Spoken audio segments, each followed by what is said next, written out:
Damon Martin, MMA fighting back with one of the top lightweight fighters in the world, and he makes his return to action in a fight that I think everybody has been waiting a long time to see, taking on Tony Ferguson. Welcome back, Michael Chandler. Michael, how are you? Hey, man, I'm doing good, man. Just down here in Florida, getting after it, Sanford MMA with the boys, and couldn't be happier, man. I'm excited about this fight. Absolutely, me as well. How long have you been down in Florida? I know you kind of, you stay in Nashville. Of course, you go down to Florida. When did you get down there to start your camp?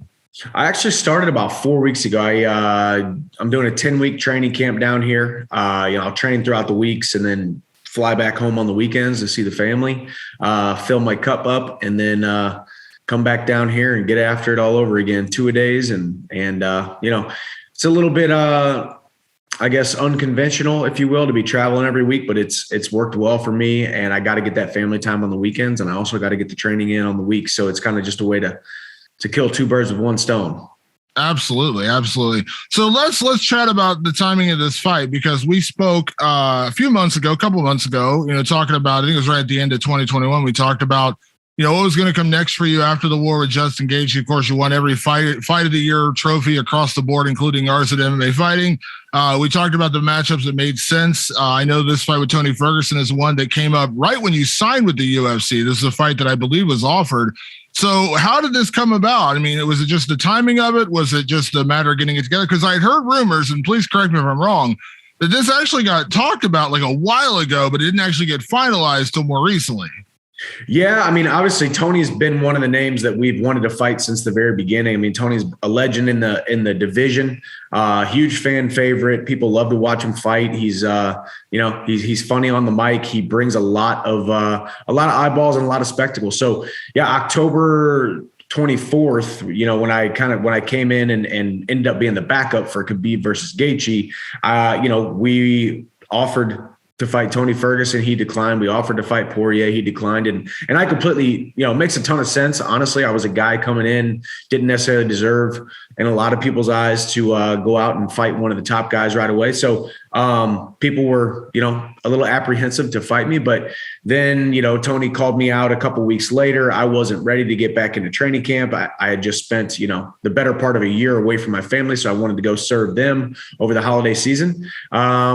And then, now here we are. He's had his last couple fights, and then I've had my last couple fights, and then right now it just seems like the right time for us to fight. So either way, it's going to be a fun one. Absolutely. Were you ultimately, I mean, I know you're not a guy to, turn down opportunities. So I imagine, when the UFC calls and says, hey, do you want to dance? You're more than ready to jump in there and do your thing. But were you happy with Tony Ferguson? I mean, again, considering where you're coming off with the Gaethje fight, I know we talked about, the Conor McGregor fight would be a big one. There's a couple other options. Poirier would be out there as well. That would be a big one. Were you happy with the Tony Ferguson matchup? I am. There's only a certain guys, in the division that it makes a ton of sense to fight, guys that are ranked ahead of me, or a guy like Tony Ferguson, who's been a perennial top guy for a decade now. We're just a couple of years removed from Tony Ferguson's 12-fight win streak, won the interim title, held the interim title.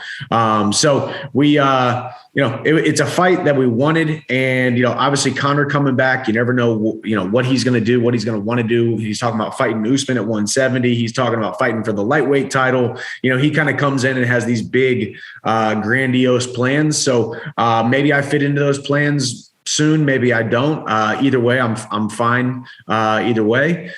So right now, Tony Ferguson made the most sense. You had Makhachev and Dariush, who were already scheduled. And then, so me and Tony got scheduled. You got Poirier talking about fighting Diaz. So it's still a very interesting division, big name guys, who hold big name clout, in not just the division, but in the UFC in general. So, I'm happy to have my name thrown in the hat as one of the guys who, goes out there, beats Tony Ferguson, and puts myself kind of in a short list of people who other people would want to see fight for the title. I think the fans would love to see me run it back with Charles Oliveira if he wins on May 7th. They would definitely love to see me run it back with Justin Gaethje if he is victorious on May 7th. Then the only caveat to that is, obviously, you got Makhachev and Dariush fighting. Both of those guys are ranked a slot or two ahead of me. So we'll see what the UFC decides. All I know is I'm going to go out there and put an exclamation mark on my performance May 7th and, continue to prove that I'm one of the best guys in the world.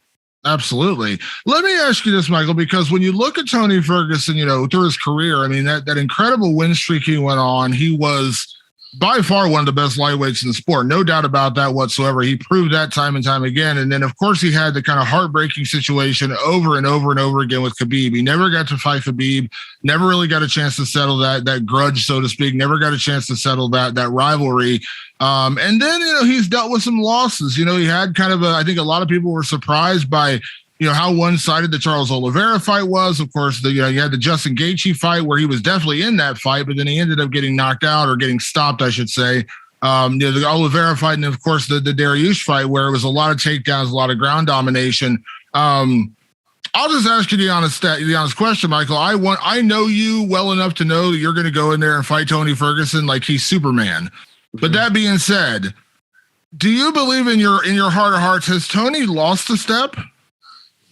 It's hard. I mean, I would say his track record thus far would indicate that maybe he has lost a step, but you also got to think too, you can't just look at you can't just look at records and say, well, he's lost his last 3 fights. Those guys that you just mentioned, Charles Oliveira, Justin Gaethje, Beneil Dariush. I mean, these are the top guys in the world. When we're fighting up there in the top of the division, doing this round robin against the best guys on the planet at 155 pounds, you're going to win some, you're going to lose some, and every now and then you're going to lose a couple in a row, just like I have. So have I lost a step because I've lost 2 in a row, dropped one to Charles Oliveira and then one to Justin Gaethje? I don't know. It remains to be seen. But I will say this, we're fighting the best guys in the world. I think any of us inside that top 5, top 7 could fight anyone else on any given night and become the world champion. That's how kind of close a lot of these guys are. So as you said, it doesn't matter if Tony Ferguson's on a 10-fight win streak or a 10-fight loss streak. I am preparing like he is Superman. I am preparing like he's the best Tony Ferguson that we've ever seen. And all I can control is going out there and going out there and get my hand raised. So I think Tony Ferguson is the perfect opponent to do that and get myself on the winning track and continuing to trot forward toward the title.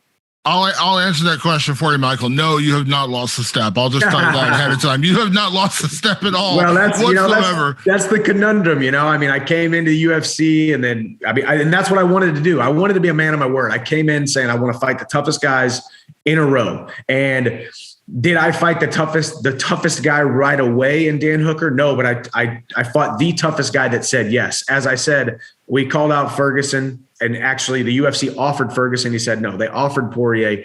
Poirier said no. Finally, they worked down the line to Dan Hooker. He was the toughest guy on the roster that said yes. And then after that, obviously, Charles Oliveira, then Justin Gaethje. So I just want to fight the best guys on the second half of my career and continue to prove that I'm one of the best guys in the world. Yeah. If there's one thing we know about you throughout your career, Michael, is that you are it sounds like a heavy metal song I'm writing about you, but you are a damage inflictor. You are a guy who puts a lot of damage on your opponents. Even if they win, and you look at Charles Oliveira and Justin Gaethje as 2 prime examples, they don't walk out of the cage the same. I mean, you put a lot of damage on Charles Oliveira. You put a lot of damage on Justin Gaethje. I mean, you're, in terms of, what you're looking at as far as what you do to your opponents, even in defeat, you put a lot of damage on them. If there's been one mild concern about Tony, it seems like after that Justin Gaethje fight, it's almost like something maybe changed in him a little bit because he took so much damage in that fight. And I'll be honest, there were moments where it was a little hard to watch. Towards the end, I'm like, man, this is getting a little hard to watch because he was taking those shots. He was shaking his head. It got a little uncomfortable. And again, it's the sport. You get to a certain point where you just can't take those shots anymore. And I know you said very openly that, when you talked about the second half of your career, like you are a husband and a father. You never want to get yourself to the point where you're losing your faculties. You're sacrificing years off your life, years off of being a husband and father for fighting. So you've been very open about what you want to look at in your career. When you look at Tony Ferguson, though, do you think there is a concern there in terms of what's happened to him since the Gaethje fight, and especially with you? Because I think that's the real danger in this fight, is because you do not go in there and play pity pat with your opponents. You don't go in there looking to outpoint them. You go in there to take them out and inflict a lot of damage. And again, that's a dangerous proposition for a guy who you wonder, has he taken too much already? Yeah, I mean, I will say, you go back to Justin Gaethje, the Justin Gaethje fight, obviously Tony took a lot of damage there.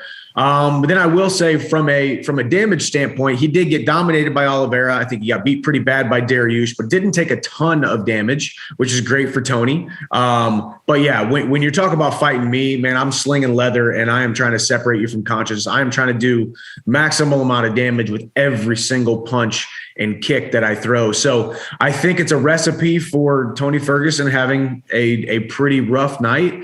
I think it's a recipe for, but it's a recipe for me going out there, getting a finish or putting on a dominant performance, but you can never count Tony out. He is a scary, scary man. He doesn't really have an off switch. Even Justin Gaethje couldn't really shut the off switch off. He was still conscious. He was still moving. Tony Ferguson is just that dude. So it's a fight that scares me a little bit because Tony's a little bit crazy. But those are the guys that I love to fight. The guys that I want to wake up a little bit early for, study extra, put a little bit of extra pressure, a little bit of extra oomph in my training every single day. So yes, I think I am a very dangerous opponent, not just for anybody, but definitely a guy like Tony Ferguson, who's there to be hit. I think the difference in some of these other guys is they do move a little bit more than Tony. Tony just comes straight forward and takes one to give one, or takes a big shot to land a slicing elbow.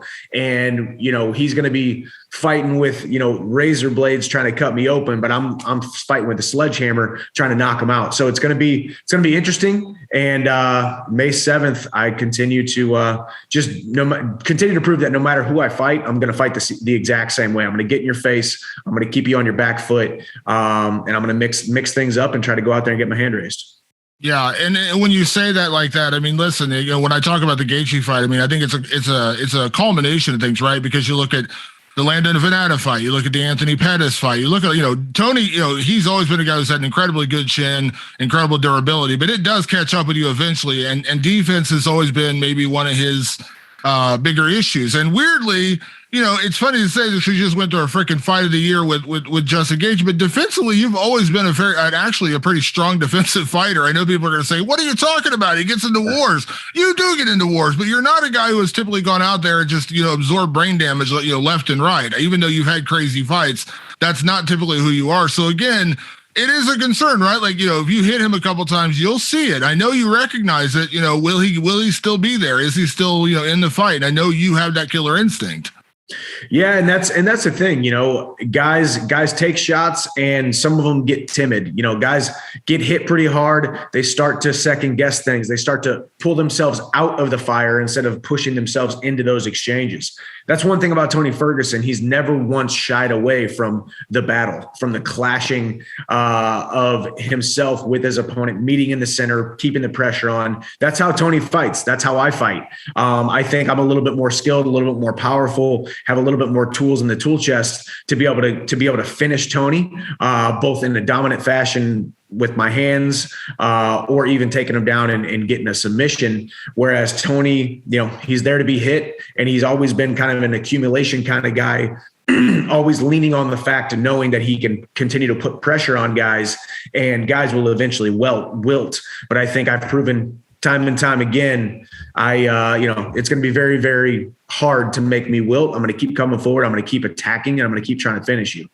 Absolutely. It's funny, Michael, when you came into the UFC, immediately when you came in, everyone said, well, here's this Bellator guy coming in and thinking he's one of the best in the world. And there's always going to be this weird negativity surrounding somebody from the outside coming into the UFC, a lot of questions. And, you had to face, criticism that was out of your control when you got to be the potential replacement for Gaethje and Nurmagomedov. Again, you just accepted an opportunity when other guys wouldn't fight you. But there's people saying, oh, man, I can't believe he got this, Mike. I can't believe he got this, and blah, blah, blah. And then you get a title shot. You hear the same thing like, oh, I can't believe they gave him a title shot after one win, blah, blah, blah.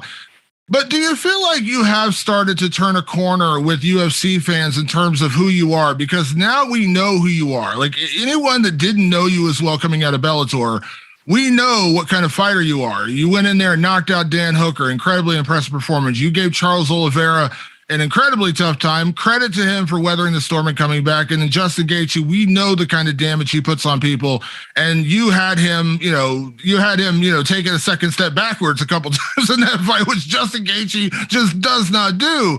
But do you feel that, because you see it online? I know you're, it's almost dangerous to read comments at certain points, but I think in a way you've turned the corner. Like, people are now Michael Chandler fans. They're no longer just like, well, let's see what Michael Chandler can do. I think you've legitimately built yourself into where people are like, let's see what this guy, I can't wait to see what this guy does next. Do you feel that? Do you feel like you've kind of turned a corner with UFC fans? I do, and it definitely took it was going to take a little while, and I'd be lying if I didn't say that I loathed the process of understanding how long it was going to take. I completely understood, like I said, I completely understood why Ferguson, Poirier, and these guys turned down fights against me right away. And I completely understand how people thought I had Dana White privilege for getting the title shot. And I completely understood kind of the thought process behind it all, because I was a relatively unknown guy to the mainstream. But I knew who I was. You knew who I was. The media knew who I was. People who were really deeply ingrained in mixed martial arts knew who I was. And I just knew it was going to take some time. And so I had to kind of bite my tongue and bide my time and just keep on working and keep on saying yes to every opportunity. Now here we are, a little over a year and a half, or around a year and a half of being signed with the UFC, signed with the organization, a couple fights under my belt, couple great performances, big high profile performances. I get another opportunity to be on another big pay-per-view card here in a couple weeks. And it was just going to take time to build. And I think now finally my favorite comment is the one that said, man, I hated this guy when he came in, but he really has grown on me. And now I've become a Chandler fan. And I see that every single day. And that to me is just worth so much more than the people that doubted me in the very beginning. I've solidified myself as one of the top guys, solidified myself as a guy inside the organization. And quite frankly, I think a lot of people forget that I was just signed with Bellator 2 years ago. So here I am. I'm a UFC fighter now, and I still think I'm going to hold that UFC gold by the time I retire. It's so funny when you say somebody hated Michael Chandler. Like, you're one of those guys where I'm just like, why? I don't get that. I don't, like, how can anyone, again, like when someone says I don't like Colby Covington, I'm like, yeah, I get it. Like, I understand. You don't like, I totally understand. You know what I mean? But like when they're like, I don't like Michael Chandler, like, why? You don't like exciting fights and an incredibly nice dude? Like, I'm just like, it boggles my mind when I hear people say that. I'm like, what is it you don't like about this guy? Because he puts on nothing but show-stopping fights, and he's actually an incredibly nice guy. But please tell me what he did to offend you, because I don't get it. Yeah, it's part of the process. Not everybody's going to like you. I'll tell you that much. And if everybody does like you, then you're doing something wrong. That's for darn sure. So I'm always going to have my critics. I'm always going to have my naysayers. I'm always going to have the doubters. But proving my supporters and my friends and my family and my training partners and coaches and the people that believe me, proving them right is so much better than proving the naysayers wrong. And that's how I've always operated, and I'm enjoying the process.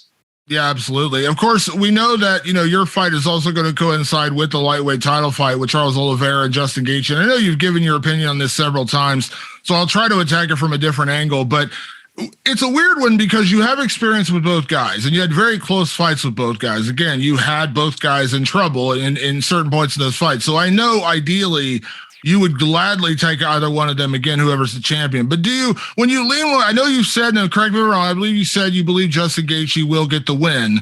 And again, that's, understanding how good Charles Oliveira is. But if you had a chance to rematch one of those guys, would you have a preference? Like, man, I would like to get another round with Justin Gaethje, or I would like to get it back with Charles Oliveira just because I know I was winning that fight. He caught me and he came back. Like, is there one way or the other you would lean in terms of, if you're going to become a champion, would you rather go through Oliveira or would you rather go through Gaethje? I think if you would have asked me before Oliveira beat Poirier, I would have said I would rather fight Justin for sure, Justin Gaethje for sure. But I think now that this is assuming that Charles Oliveira beats Justin Gaethje, that I would fight Charles Oliveira. Now you got to think about him, Charles Oliveira beating me, Dustin Poirier, then Justin Gaethje. You got to start. People need to start giving Charles Oliveira a little bit more credit, myself included. I've continued to gain more and more respect for him with each performance and each vote of confidence that he's building as he has built now his title reign. And if he goes out there and beats Justin Gaethje, he's definitely solidifying himself as the legitimate champion, and a guy that I would have said a couple months ago, I think Justin Gaethje, and I think I did say this, I think Justin Gaethje would be the tougher fight. I think Charles Oliveira, if he's able to weather the storm of Justin Gaethje, if he's able to weather the onslaught that Justin Gaethje possesses and brings. Charles Oliveira is a tall guy. He's a big body. He's not small for the weight class. His striking is ever improving. He's obviously got power, and he got power and precision.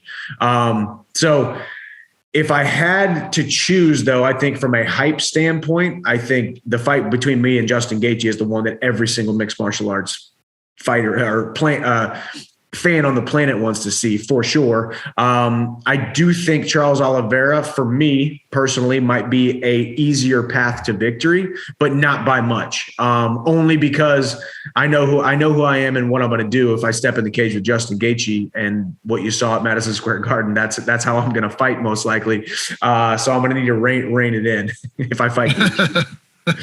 I think the entire world would look forward to either one of those matches. Of course, you already mentioned the other, caveat, the other, obstacle, let's say, of getting a title shot right now, assuming you beat Tony Ferguson, is the Islam Makhachev Beneil Dariush fight. Now, it kills me that everyone hypes up Makhachev. Now, don't get me wrong. I'm not saying Makhachev isn't good. He is, but I'm saying, it kills me that no one is mentioning Dariush. Like, suddenly he's gone away because we've forgotten about his 7 or 8 fight win streak and the performances he's had, because Dariush is an incredibly dangerous guy. And I get it, the idea those guys are on win streaks, and if one of them gets a title shot, I totally understand that. I'm curious your opinion on that fight, and I know you've been, I won't say critical, I think that's the wrong word. I think you've been kind of like I have for a long time, like hedging your bets a little bit on the Makhachev hype, only because he hasn't fought those top tier guys. Now, I think in terms of talent, Makhachev might be the best lightweight in the world right now. And I said this to Daniel Cormier when I talked to him a week or so ago, that like talent-wise, that guy's a monster. But legitimately, we still have to have questions because he hasn't fought you. He hasn't fought Gaethje. He hasn't fought Poirier. He hasn't fought those top guys. So I'm kind of curious on that matchup. And do you feel like that's the fight where we're going to realize, is Makhachev the real deal? Yeah, I think so, especially because I think Dariush, as you said, he's on a streak. He's been a top 10 guy now for a very long time, and as of late, after beating Tony and now solidifying himself in the top 5, the guy's got knockouts. He's got submission wins. He's got hard fought, grueling ground and pound type of fights where he goes out there and just dominates guys like he did with Tony. So I think it's a phenomenal test. I think this will definitely be a big test. And as you said too, we kind of say, we bring our criticisms of Makhachev only because he hasn't been here for a very long time. And when he has been here and his star has started to rise, it was so much connected to Khabib, and then hadn't fought anybody inside the top 10. Now he fought Dan Hooker and got a win, got a finish. So I think him fighting Dariush does definitely solidify him. So like you said, yeah, it's going to be interesting. I beat Tony, the winner of Makhachev and Dariush, and then you got Conor coming back, who obviously will always want a title shot right away, and I think the UFC would always oblige. So there's going to be 3 people jockeying for that fight, no matter what. Conor, the winner of Makhachev and Dariush, and then myself, granted, if I beat Tony, of course. So it's going to be an interesting summer with a lot of big negotiations and storylines coming out, and we'll see how the cards fall out. Yeah. I assume I know the answer to this, but I'll ask it anyways, because for the longest time we used to talk about Khabib being your dream fight, because you always said, with your wrestling pedigree and the way you hit, you always wanted to see how you would do against a guy like Khabib, because again, Khabib's dominance of wrestling and just kind of dominating people on the ground, we've never seen anyone do that to you, because you do have that wrestling pedigree. Even though you're not known for, going out and out wrestling guys, you can do that. You have that ability, and you have done it at times. Do you get that same kind of fire about a Makhachev, or do you feel like you still got to wait for that? Like if he has the belt, you get fired up, but you don't get as fired up about Makhachev as you did about Khabib? Oh yeah, me personally, no, it's not even close. I think for me, you just saw the way that Khabib carried himself. I mean, he was a star. He was undefeated. Obviously Makhachev's only got one loss, but he has a blemish on his record. Khabib was undefeated. Khabib dominated people. Khabib beat numerous guys inside of the top 10, then won the title, and then held the title and looked unbeatable, barely looking like he ever even lost a quarter of a round, let alone losing a round to a guy. So that's what Khabib brought. And do I think Makhachev has that potential? I do think he has the potential, aside from the fact that he'll never be undefeated ever again, obviously. But that's kind of my thought process on it. I don't think I would ever get as excited about fighting him as I was excited when I came into the UFC, or even years before I came into the UFC, talking about how I thought I would give Khabib the best test in the lightweight division. So that's kind of where I'm at on it. And looks like Khabib's just going to have to win Coach of the Year. Let me ask you this. You mentioned, of course, again, I'm not looking past Tony Ferguson in any way, shape, or form. So let me be clear about that. But you look at the lay of the land at lightweight. Can I assume that if a title shot doesn't happen, you still would love to get that Conor McGregor fight? Because timing wise, it actually might work out really well, because you're fighting in May. He's supposed to come back July, August is what we're hearing again. I don't want to put, anything out there too crazy, because again, he's still recovering from a freaking broken leg. But if timing works out, is that still one I assume you would be interested in? It's definitely one I'm interested in. I think, I want that Conor fight for the magnitude of the moment, stepping inside the octagon and doing something really monumental, and fighting him in front of all the mixed martial arts eyeballs. I mean, eyeballs all across the entire world. You don't get a bigger platform than fighting Conor McGregor. So that's what I want. That's what I would love to happen. If I don't get the title shot, of course, but July, August would be great for me. I will go out there, beat Tony in May, just have a little bit of time to recover, and then go right back into training camp for a July, August fight. The timing works out perfect. I think I'm a great guy for Conor. If he comes back and he doesn't get the title shot, he's going to have to go through somebody to get that title shot. So I think I'm kind of that perfect guy, right there, ranked about number 5, where he could come in. If he gets a win over me, he definitely gets the title shot. So, we'll see. This is the fight business, and it's a business for a reason. So we'll see how the chips fall. All I know is May 7th, I'm going to go out there and put on a great performance. And Conor knows I would love to fight him. He has mentioned that he would love to fight me down the line as well. So we'll see what happens. Yeah, Conor doesn't typically pay attention unless he actually wants something, and he actually has mentioned you by name. I know he talked about it after the Gaethje fight, and that goes a long way with a guy like that. Like, he recognizes you, and he has mentioned you as an opponent. I think that says a lot about the potential of that fight happening down the road. I think timing wise, like I said, if he would have been healthy, I think that could be the fight happening right now. But I still get excited about the possibility of that, because again, Conor's not, I don't, as much as everyone talks about Conor getting a title shot, I don't think he's going to get a title shot. He's definitely not getting Kamaru Usman. Let's just get that out of our heads right now. The only thing that could throw in like a bit of a monkey wrench, so to speak, would be like, if they somehow convince him to fight Nate Diaz a third time. But otherwise, I think you and him makes all the sense in the world. Yeah, I do as well. I think it's, whether I like to admit it, or some of the doubters would like to admit it or not, I've come in and put some work in over the last year and solidified myself as one of the top 5 guys. I got a ton of momentum coming off that Gaethje fight. I think obviously with a win versus Tony Ferguson, that July, August timeline, sometime in the summer works out perfect for me. But obviously, ultimately, I would love to fight for that title by the end of the year, be the guy who's fighting either Gaethje or Oliveira, whoever wins toward the end of the year, October, November, December, whenever it would be. And either way, that's the great thing about being part of the UFC. There's always great fights, and especially the UFC lightweight division. There's so many big names, so many big matchups, so many big fights to be had in this division. And my name's right there in the mix, and I'm extremely excited about it. Can I ask you this, Michael? Because, one thing I know about you, and you've never played the trash talk game. That's just not who you are. You've been at UFC press conferences and guys try to trash talk you and you kind of smile and laugh it off. And you've never really been that guy. And I appreciate that about you because you've never tried to change who you are just to suddenly say, hey, I want to get attention, so I'm going to start saying crazy things about my opponents. But I am curious the Conor McGregor factor, and I'm using him as an example only because that's a potential opponent. But of course, we know Conor, he's a great trash talker, but he also can go, in my opinion, a little over the line. Like what the things he was saying about Dustin Poirier's family to me was too much. Like I'm like, come on now. And we just saw this recently. Jorge Masvidal, Colby Covington, of course, we saw the situation unfold with them recently. Jorge, ended up getting allegedly attacked him on the street. And we just saw this thing at the Oscars. Did you see this thing at the Oscars? Will Smith slapping Chris Rock, and him saying, keep my wife's name out your effing mouth. Like he was really animated and angry. We're kind of getting to this where we have this camp where people are saying words have consequences, and then we have other people saying it's just words, you shouldn't overreact.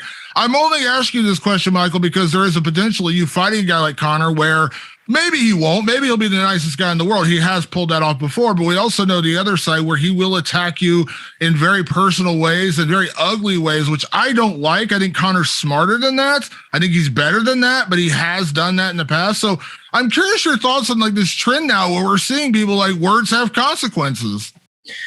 Yeah, no, it's interesting. And obviously, that's one of the things that you think about with Conor. And I think that's why guys have lost to Conor, not just because of Conor's skill, but because of the magnitude of the moment, the build up, the fight week, the trash talk, all of the energy that you spend outside of just fighting Conor. My gut says I don't think Conor is going to stoop that low with me. I think what happens is it just progressively gets lower and lower and lower as you stack on insult and personal dig. I'm obviously never going to go personal with a fighter.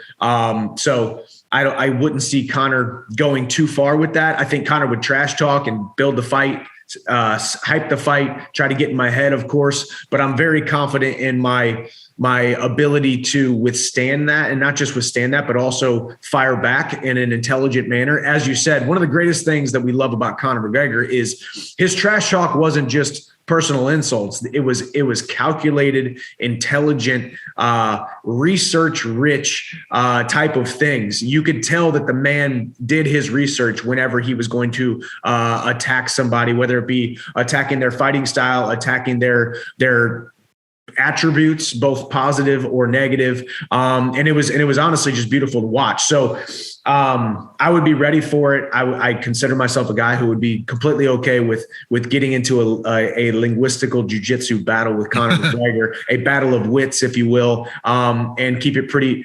PG-13, if not a little bit worse than that, but that's it. But no, it is great.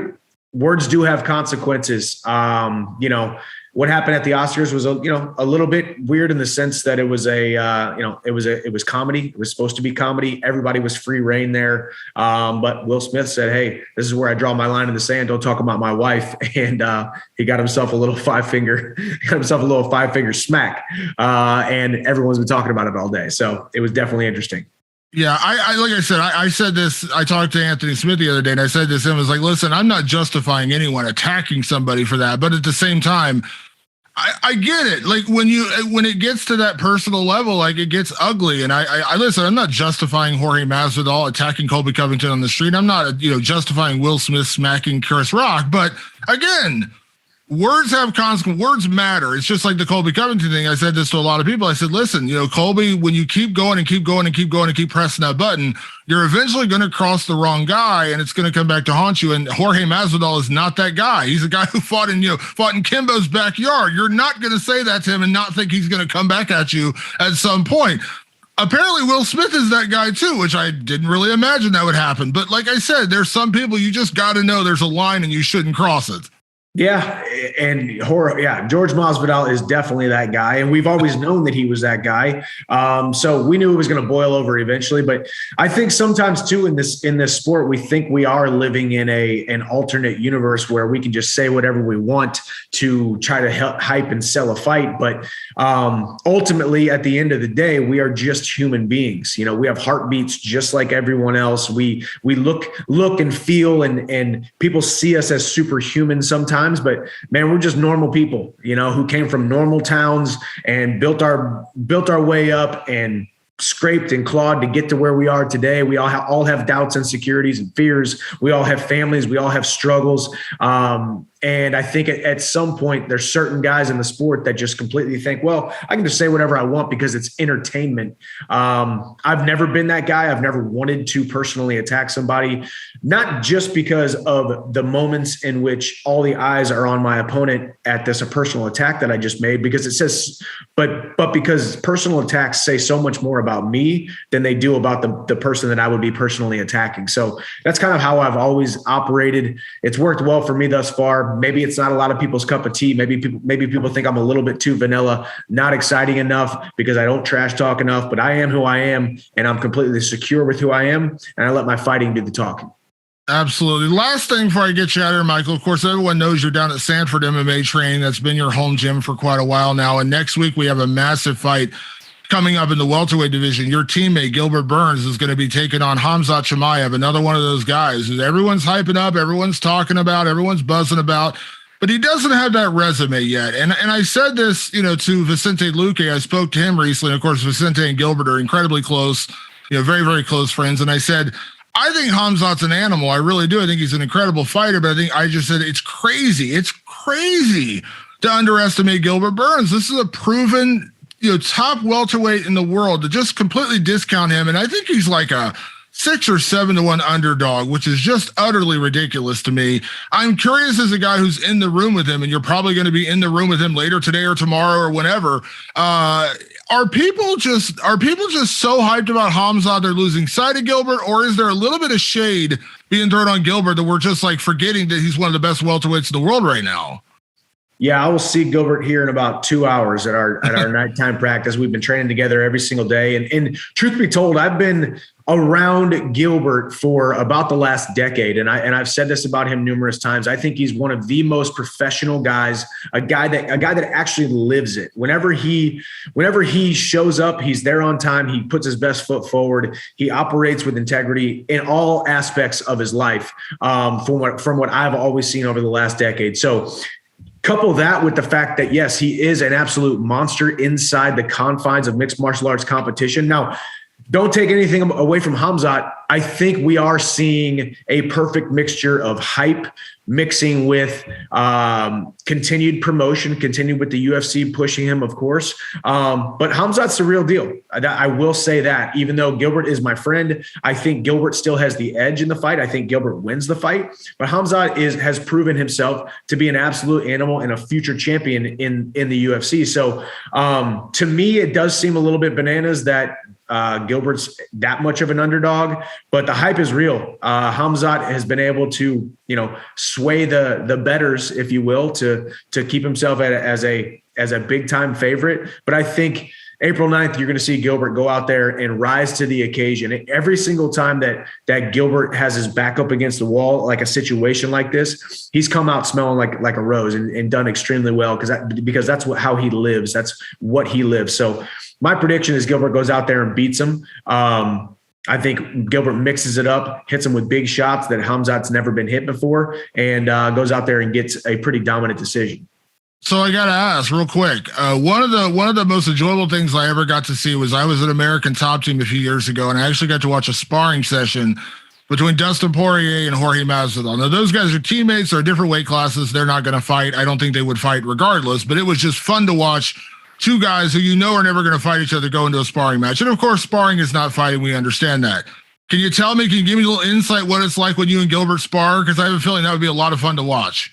It's a lot of fun, man. There's a good mutual respect in which we know we are providing for our families first and foremost, and you got to get to the fight healthy and unscathed to be able to actually go out there and collect your paycheck. So we're not going out there trying to kill each other, but we are getting after it at a very fast pace, trying to push each other, because I think both of us believe that we are going to be future champions, be champions inside the UFC. Both of us have seen that, the title shot, both have lost in those title aspirations and are building ourselves back up. But it's fast paced and it's a lot of fun to watch. We always joke joke. We could sell pay-per-views at the sparring here at Sanford MMA because we have so many top level guys here, and a lot of top level guys that the mainstream mixed martial arts fans haven't even seen yet or know of yet that are going to be future champions. So not just Gilbert, but just tons of guys that we have here that I'm able to train with every single day. That's why I leave my family and come down here for 8 to 10 weeks, because it's the best gym in the world. I mentioned Gilbert by name. I forgot about like the 9,000 other guys that are in that gym room every day. Like I think about like Robbie Lawler's down there, Roy McDonald comes down there. Like there's a lot of good guys that come in that gym. I'm sure on those sparring days, it's a lot of fun. Like who are you going to see standing across the cage from you in that particular day? Exactly. And it's and there's certain days where you're just not feeling it, or maybe you're a little bit overtrained, or maybe you're a little banged up, and you're like, man, I should have chose an easier gym. I should have chosen a gym that had a lot easier guys, because I'm looking around and all I see is killers. And I'm like, man, I'm about to pack my stuff up and go home. Well, Michael, it is always a pleasure to catch up with you. I really do appreciate the time as always. Of course, have a great rest of your training camp. Safe travels out to the fight. I cannot wait to see this one. This is a matchup that we've all wanted to see for a long time with you and Tony. Cannot wait to see it. And thank you as always for the time. You know I do appreciate it. You got it, Damon. Thank you so much, man. And I'll see you soon.